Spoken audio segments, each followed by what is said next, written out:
आज शारदीय नवरात्र की द्वितीया तिथि है और इस दिन माता ब्रह्मचारिणी की पूजा की जाती है। माता ब्रह्मचारिणी के बारे में कहा जाता है कि ये पूर्व में सती थी और बाद में हिमवान के यहाँ पार्वती के रूप में इन्होंने जन्म लिया था।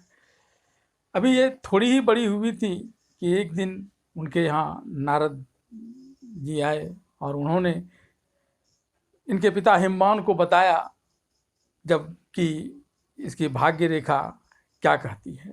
दरअसल हिमवान ने ही यह जानने की इच्छा प्रकट की कि इस बालिका का भविष्य क्या है, तो नारद ने सारी बातों को बताते हुए कहा कि इसका हर कुछ अच्छा है और इसके कारण इसके माता पिता भाई सभी को प्रतिष्ठा मिलेगी, लेकिन एक अवगुण है। अवगुण यह है कि इसका पति जो होगा उसका कुल खानदान का कोई पता नहीं होगा, वह दर दर भटकने वाला होगा और कभी किसी से ज़्यादा संबंध नहीं रखेगा, समाधि में लंबे समय तक चला जाएगा और इधर उधर मांग कर खाएगा।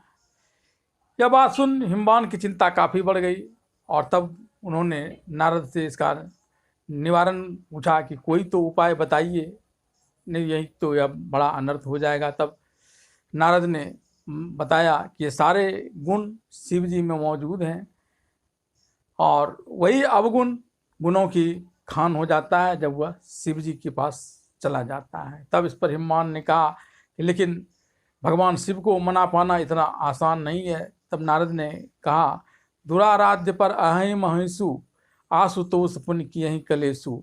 अगर तुम्हारी बेटी तप करती है तो भले ही आसानी से भगवान शिव शंकर नहीं मानते हैं, आराधना स्वीकार नहीं करते हैं, लेकिन तप करने पर तो वो आशुतोष हो जाते हैं, औढ़रदानी हैं और वे हर बात मानने के लिए तैयार हो जाएंगे। और पार्वती ने नारद की यह बात सुनी तो उसने मन ही मन यह संकल्प कर लिया और फिर वो अपने सखियों के साथ चली गई तप करने के लिए।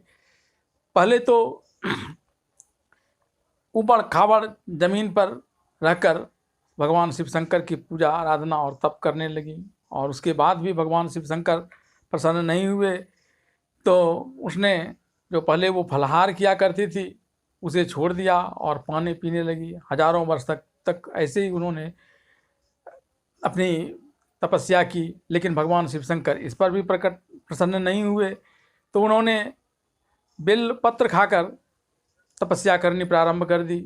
हजारों वर्ष तक करने के बावजूद जब भगवान शिव शंकर प्रकट नहीं हुए, इनकी बातें नहीं सुनी गई तो उन्होंने वह पत्र भी खाना छोड़ दिया और निराहार रहने लगी और इसीलिए इनका नाम अपर्णा भी पड़ा था। और इनकी कठिन तपस्या के कारण इनका शरीर काफ़ी क्षीण होता चला जा रहा था, लेकिन तप की शक्ति उतनी ही प्रबल होती चली जा रही थी और उस तप के प्रबलता का प्रवाह भगवान शिव शंकर तक पहुंचा। उनकी समाधि टूटी तो उन्होंने इनकी परीक्षा लेने का प्रयास किया। पहले ऋषि मुनियों को भेजा, बाद में खुद भी आए, लेकिन पार्वती ने सबको एक ही चीज़ कहा, बरऊँ समुन्नत रहूँ कुमारी। और जब उनकी इस दृढ़ प्रतिज्ञा को भगवान शिव शंकर ने सुना तो उन्होंने सरस ही उनकी मनोकामना को पूर्ण होने का आदेश दिया और वही माता ब्रह्मचारिणी की बाद में भगवान शिव शंकर से ब्याह हुई है।